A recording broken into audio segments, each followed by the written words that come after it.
Welcome to Sex, Love and Science with Laurie Muratore, clinical psychosexual therapist and relationship expert. This podcast explores sexuality, relationships, and the many facets in between, aiming to normalize sexual conversations, issues that we all face.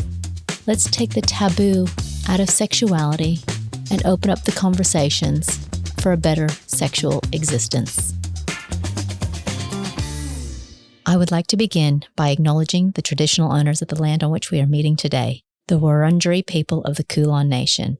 I pay my respects to their elders, past, present, and emerging. Welcome back. This is the start of Sex, Love, and Science. Welcome to 2025, and something a little bit different for today. I'm going to kind of keep the science out of it, and this is going to be a fun episode. It's so fun that I'm actually on holidays at the moment, and I've got my friends here who have decided to join me on, thankfully, a conversation.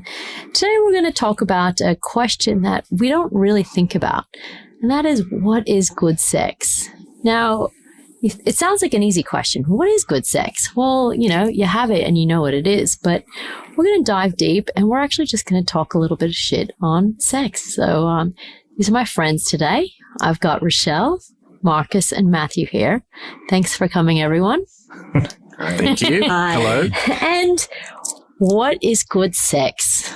I was thinking about this before, and to me, I think it needs to have an element of safety to it, like feeling safe and comfortable in the situation, but also a sense of like being on an edge of not being safe, of not being too familiar. Did you know what I mean? Like you can have, I think sex can be too familiar. So routine and scripted, is that kind of what you're meaning? And there's that thing of finding a happy balance between the two sort of extremes. I don't know what Does that mean you have to be imaginative for it to be good sex? Or creative? There's elements of both. I think you're saying there's a sense of danger to kind of keep you want to be safe, but a little bit on the edge. Well, yeah, there's like a sense of newness, a sense of like being separate from the self. Does that make sense? Yep. Like, because if there's I think sometimes you can be in a relationship where it's so familiar that it's almost like that person's body is an extension of your own, and it becomes not sexy anymore. Yeah. No? Does that resonate? Well, you're saying, it's routine. So it's like sometimes the sexual repertoire can get so scripted. And I guess from a clinical base, a lot of people know what they like. So when you have two people who know what they like, they just keep repeating that over time because everybody knows what they like, and they kind of don't deviate from that. Yeah. So it becomes the same thing. Yeah. Yeah. But I think it's also having that space in your relationship for that person to be, a separate physical creature and have their, to be a separate sexual being as well, that creates a sense of liveliness and, I don't know, maybe not danger, but I think it can be, good sex can be so many things. It can be dangerous and adventurous, or it can be familiar and safe and almost routine, but if there's a sense of playfulness between two people, so you can be so safe and secure with each other that you're like, I know how you like it, you know how I like it, but we're going to just maybe improv a little bit within that. And, good sex doesn't have to be one thing or another, but it should always involve being in the moment, I think, rather than being dissociated and disembodied. Correct. And I agree. I think there's different types of good sex. Like if we want to categorize, like you can have a one-night stand and that's good sex, or with your partner of very many years, it's good sex. But I think there is some common denominators between those different types of good sex. I'm sounding very clinical, I know. I think how I would start seeing the common denominator for all the different types of good sex is I like my good sex to be limitless. Meaning that there is that safety and the consent and everything, but if it's limitless, you can be pushed or pulled in to wherever you want to go in that moment. And if you have a sense of, I guess, safety or even body awareness, safety within yourself, then you can be pushed or pulled. And in that moment, it could be amazing because you're just letting go and you're staying present in letting go. But you could do that with a one-night stand. You could do that with anyone, really. That's how I would kind of expand upon yours, if that makes sense. Yeah. What do you think? Can you guys ever think about a moment when you've had limitless sex? Well, could I just get it when you're talking about before you said about not dissociative? What do you mean by dissociated sex? Oh, I think I said. yeah. did you say? Rochelle was Yeah. talking about that good sex was not disassociative. Well, for me, dissociated means I'm thinking about the laundry. That's pretty dissociated. I'm thinking about a problem at work or my parenting or whatever. It's like I'm not really there. Present. Right. Yeah. Okay. That's it's a present. Yeah. Yeah. Yeah, distracted. Maybe not disassociated, but distracted. Yeah. Yeah. Yeah. Well, what do you think sexual chemistry is then? Do you think is it a thing, and do you need that to have good sex? That's a really good question. Do you need sex? I think that's a fallacy. Yeah. So I think a lot of people say, "Oh, we don't have there's no sexual chemistry, so there's no way it can be good." And I think it's actually, I think it's learned of how to be a good lover, of how to have that intuition, how to read a body, how to communicate during sex, non-verbally and verbally, which kind of would make somebody appear to be a good lover, and therefore So it's intuitive. If somebody's intuitive, to a degree. But sexual chemistry, people say, "Oh, that's really good sex because we have good sexual chemistry." I hear that a lot in clinic, as people think I don't have good chemistry. Me and my partner lost our chemistry. And they kind of pin it on the chemistry rather than understanding what's going on, why they don't want to have sex, or forgetting the reasons why they do want to have sex. That's actually chemistry. That's a good point. Can you have good sex with somebody who you don't think there's a chemistry with? And when we say chemistry, what do we even mean by that? Yeah. Is that just a catch-all phrase for something that we can't put into words? Well, I think there's also a thing about, there have been times when I've had sexual experiences with people and it wasn't that I was particularly in like this whole chemistry thing. I didn't feel like there was a lot of chemistry or whatever, but it did in the moment feel, this is going to sound terrible, but it felt kind of wrong. Like it was kind of like there was the wrongness of it that was actually kind Transgressive. of it was transgressive. Yeah. It was kind of like, I don't know, like it. And that made it good. That made it good. I mean, and I know you've had experiences like that too, where it's kind of been, it might be someone that you don't know that well, or you know, so that there's something there as well that can create good sex that isn't necessarily to do with having a whole bunch of chemistry up front. Correct. So I guess it's the erotic.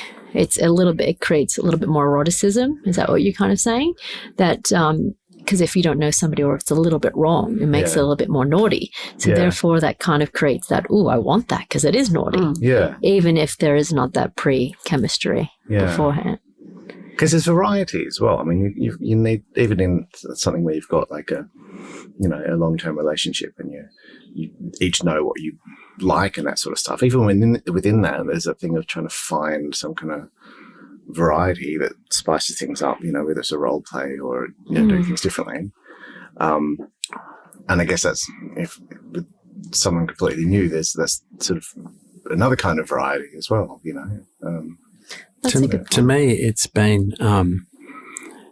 been trust.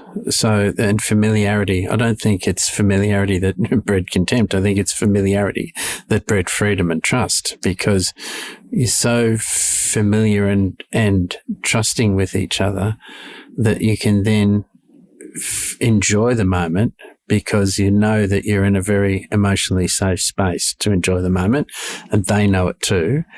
And then you can then start, in my experience, then start having fun together, because it doesn't become boring. It becomes something, a bit of a, I described somebody once as a sexual road buddy, because we went on a bit of an adventure together.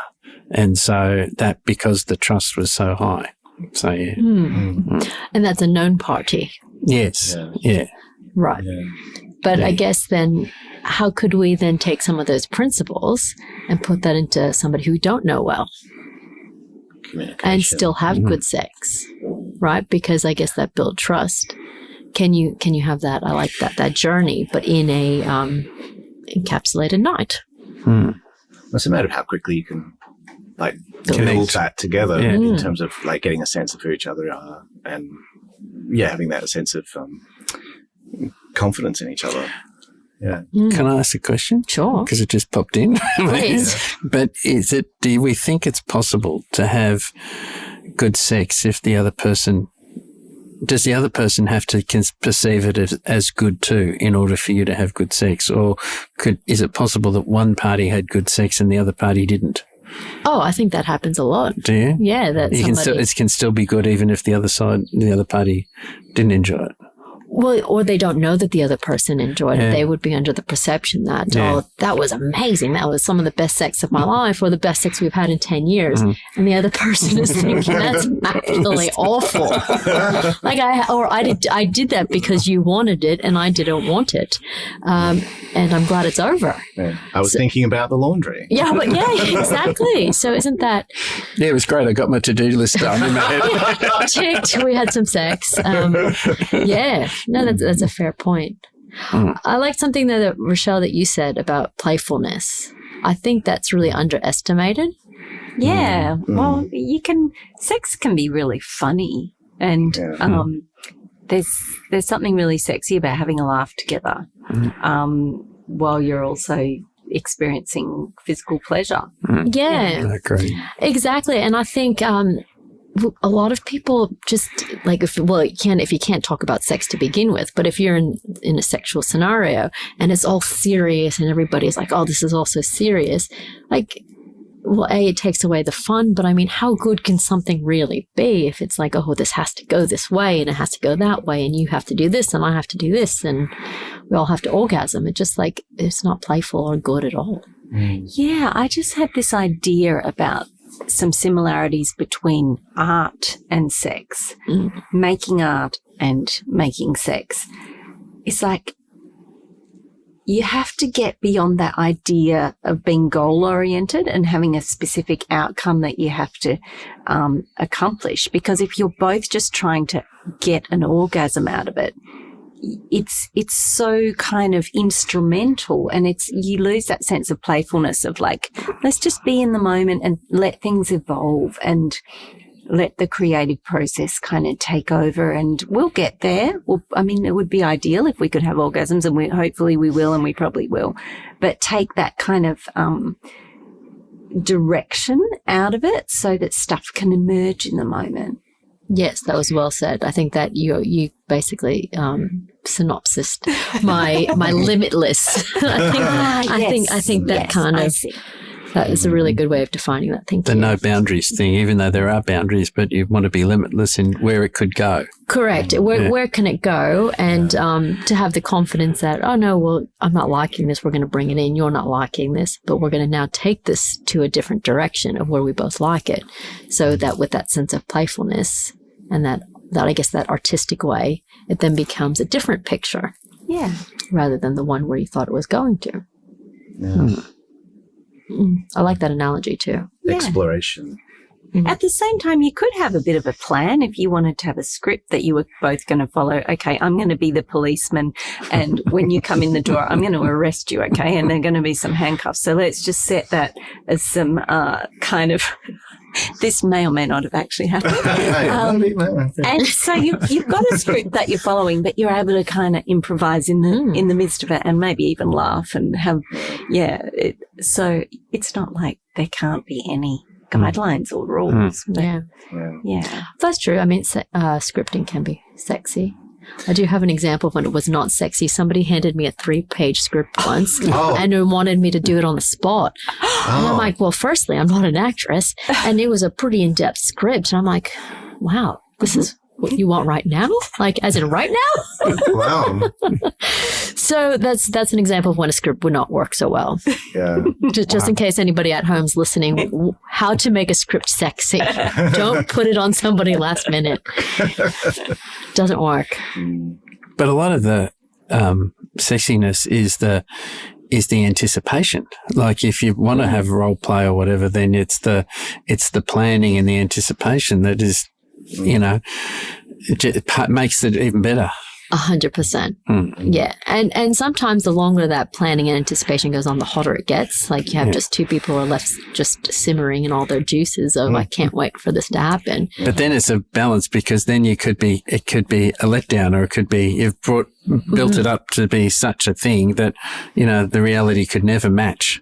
Could we have all these fantasies and make it sure that it stays sexy rather than not a disappointment? I think part of that is having the realization that anything that you anticipate will be different in reality. Doesn't matter what it is, any event that you're in anticipation of, you're going to have an idea of how it's going to run. And reality has different plans. And yet, if you're flexible and kind of go, oh, well, let's run with this, then it's harder to be disappointed. Yeah. Yep. But there's something occurred to me before. I was thinking about just that whole idea of like safety and comfort and that sort of stuff. Remember earlier this year, there was a point where I told you, I'm trying to think what the word that I used. It was, I said our sex was really comfortable. And a few days went past and I didn't realize that what I'd said had actually made you feel really bad, but it was a huge compliment. That's what I was trying to. Yeah, I thought comfortable was a bad thing. Boring. You thought comfortable was a compliment. Yeah, because it's like I feel so safe with you that I can explore, and I feel safe to try things and and it was actually, I felt like it was the highest compliment. It was actually saying, this is so great. I don't have that same sense with anyone else. It's something that's unique to us. But yeah. I'm glad that we talked about it. Yeah. But I think that's a really good real life example of how good sex and people's interpretations and how we define it and how we even, talk about that is so different with one another. Yeah. And I think that's where the fact that you talked that out and you explained and you understand, you said, well, that to me, comfortable sounds like I'm boring, or this is boring, right? Which is completely normal and I think realistic. But what people get hung up on is not then clearing that up. Right. So then, worst case scenario, you walk away and you keep thinking this and you have this discrepancy between you for the next 10 years. And, and every time you get into bed, you each have a different kind of perception of how the sex is or what the other person's thinking, which then completely erodes all of the intimacy and eroticism to begin with. Yeah. Before you start. So I guess, just another tidbit for people at home listening. Yeah. Why communication is so important. And how the same word can have different connotations for each of you. Communicate. Always over communicate. And it doesn't have to be spontaneous to be really good. Oh, yep. I think that needs to be kind of underlined. An exclamation point. Yep, it does not have to. Why does everybody have this idea that spontaneous has to equal good? I'm biased as the sex therapist here, but because it's something, the difference between the logic or the left and the right is it's something between, if it's planned, it's sort of like the administrative logical brain that's sort of taking away the emotion. And is there a sense that it can only be good if we're swept up in the emotion of the moment? And it's the difference between being emotional and being planned. And maybe society thinks that it can only be good if you're swept away with the feelings you have, and they're not pre-planned or premeditated. Or how could you just turn those emotions on? Well, you can if you're in a really comfortable space and you both desire each other, then that's, in my mind, that's just as good as if it was spontaneous. But yeah, I wonder if that's the reason. Well, yeah, and I guess elaborate on that. Imagine if rom-coms, if they did show things spontaneous. Imagine if all of the movies for the past, 100 years showed people having scheduled sex and how sexy was that. Would we all now have a difference of opinion on what scheduled sex looks like? Yeah. What have we been influenced to believe? Because there can be a lot of anticipation about when getting closer to the schedule. You know, I'm only 3 sleeps away. 3 sleeps away, and I'm going to do this into you. Or when you wake up tomorrow morning, watch out for blank blank, because that's going to be, you're going to be dripping by the time I'm finished with you. I don't know. But yeah, where is that anymore? Why is that not in the movie? Sometimes it is, but I think that you have to kind of see an art house film, don't you?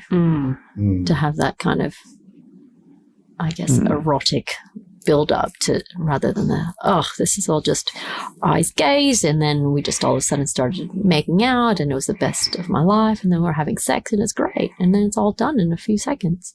And it's great. And everybody looks so beautiful during the whole process, and there's no weird, there's no noises, there's no weirdness, there's no giggling and apologizing. Sorry, that didn't work the way I thought it was going to. Yeah, I've got a cramp. My knee, can you move to the left? Yeah. Or those lovely farty sounds from when you're behind and like there's the suction. Why isn't that in the movies? Well, the movies often are missing that idea of making offers and accepting offers on the fly. Do you know what I mean?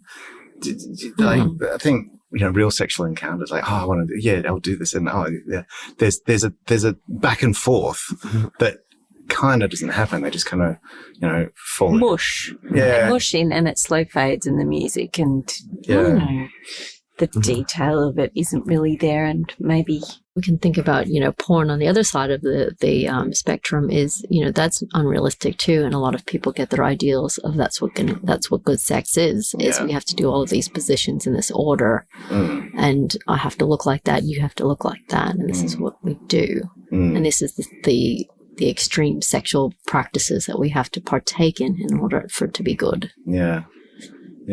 So there's no one answer as to what good sex is. No, but it's I guess it's kind of interesting thinking about where, if people, at home want to think about where does your ideas come from about what good sex is? Is it from your own experiences? Is it because you're comparing yourself to romantic comedies, to porn, to your friends? Why can't people even answer what good sex is? On the other hand, in clinic, people say, it's about connection. It's about love. It's about, feeling safe or having that mutual consent. But what else is it about? What makes that good? I know one thing that for me is a big thing is if I get the impression that the other person's really enjoying it, I need the other person to want to be there. I don't think I could have good sex with someone that didn't seem to want to be there. Correct. Yeah. Enthusiasm. Yeah. That's it. Both got to be into it in the moment. Yeah. I think some people see it, particularly men, see it as a performance that doesn't actually involve the other person. Yeah. You know? Yeah. And if we are gender stereotyping here, but as the woman who's having that man be like incredibly performative, it's such a disconnecting, not good experience. Yeah. If they're worried about, or not even worried, but they want to be something that they're not, it's completely takes away from the fun and that creating that art, because that person has an agenda and they're not including you in that art process. Yeah. Yeah. They're creating it on their own. Like, you do get the sense with some people that they just want to have a certain experience so they can tick a box and then tell their friends that they've done it. Or like, that it's about having the thing to remember in the future that they did it, rather than being there and having the interaction with the other person. Yeah. Is that like going to concert and recording it with your phone as opposed to just being present at the concert. Do you think there's a difference between quantity and quality? You mean of making it good? Yeah. Well, yeah. I mean, you could have, I guess, good sex once a month, and that might be good enough. Mm. You could also have great sex every day. I mean, I don't hear very often people having great sex every day, but again, I'm in a unique profession to where I wouldn't hear much of that. We're having too much good sex. Go see a counsellor about that. Can we pay you to talk about that? Sure. I don't know. I always have the theory that when you do have really good sex, it does make you want more of it, though. Yeah. It's not like when you hit a good ball on the golf course, you just want to keep playing golf because you're chasing that one perfect hit or that one hole in one. You're chasing it. Or so good is why would you not keep doing this? It's trying to replicate it. Just this is really good. Yeah. And I find a lot of couples say that though, is if it's been a long time and they have sex, they automatically go, this was so good, why don't we do this more often? Mm. I think that's a pretty standard response. I don't know, do you, if you had a lot of good sex, do you want more? We have a really good sex life, better than most couples that we talk to about this stuff. But we go through periods of having more and having less. But one of the things I really love about Markus, I hope you don't mind me saying this, is that he's very much in the moment, and this could be something to do with ADHD. And so it's like when we are in that sexual zone, it's not like one and done. Okay, we've both had an orgasm. Now we can get back on our phones and scroll. It's just like, let's just lie here, chat, stroke, talk a bit more. And often it'll turn into like 2 or 3 more times. And it's just that idea of there's not a goal at the end that you have to get to and then you can get up and have a shower or go to sleep. It's like it's an open-ended process. And I think sometimes people I've been with in the past have been like, let's get to the end point so that we can relax. And it's like, Yeah. It's the journey. Yeah. Well, I think though, with that, I mean, you're fortunate if you don't have time against you. Yeah. Right. So to have those multiple sessions or to have that beautiful, I guess, in between aftercare or I guess even re-engaging and flirting and connecting, that like time is such a precious commodity. Right. So for a lot of couples who don't have time, I'd be curious, what tips could we give them who, instead of looking at it, all right, we have to hurry up and go to bed or the kids are going to wake up soon, right? How do we hurry this up? How can you kind of give them that precious gift without the time frame? Because also don't forget, we don't live together. We don't live together. When we see each other. And neither of us are employed full time. Yeah. so we have more time then. And I really feel for people with small children. If they're having sex at all, they should give themselves an enormous pat on the back because I think that's really hard for a couple that time. But there's that thing of like if you live together, there can be the thing of, oh, we could have sex anytime and you end up not. Yeah. You know? So then you have to make a concerted effort. Yeah. True. You know? But see, I get that. Do you think not living together helps sex? Yeah, I think so. I mean, there's also, I was thinking about this before when you were talking about, there's this thing called the Westermark effect, which usually applies to siblings clinically, which is like, that's why siblings aren't attracted to each other. There's a psychological thing that happens that makes, even though you're going through sexual development, makes you not want to pursue that with your sibling. And obviously it's an evolutionary thing. I mean, you must have heard of this, I'm sure. And the kibbutz effect where, kids who are brought up on the same kibbutz generally aren't attracted to each other. Yeah. It's that thing. And I think what can happen is that by cohabiting with someone, that effect can happen, and particularly when you have an unequal division of labour, where you feel like that person's like a dependent and suddenly you don't see them as a sexual being anymore. It's sort of, it becomes... They're like your brother or sister, or like just another child you have to service at the end of the day after breastfeeding the other children. Yeah, exactly. Yeah. So I think particularly for men, if you're wanting to have better sex, do more housework.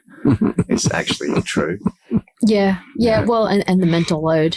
Yeah. People who don't think the mental load exists. In terms of scheduling stuff and probably aren't getting as much sex as they could be. Yeah. Resentments can really build up in a domestic partnership. And if you're feeling resentful, you don't really feel very sexual towards someone, I reckon. I think the erotic impulse, or mine anyway, is really resistant to having rules or expectations around it. So it's naughty, it's rebellious. It's like, you tell me to stay inside these walls, I'm going to try and crawl over the fence to get to the other side. There's something kind of like defiant about my eroticism anyway, which is like, don't box me in. Let me come to this of my own accord. And I don't want to be expected to do it as another role in my already overburdened life of people I have to look after. Correct. So reverse psychology would technically work. So you're not obligated to have sex with me. Let's not have it.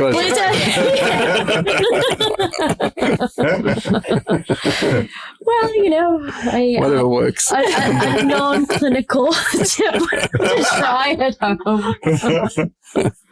Not patent, no science behind that, just putting it out there.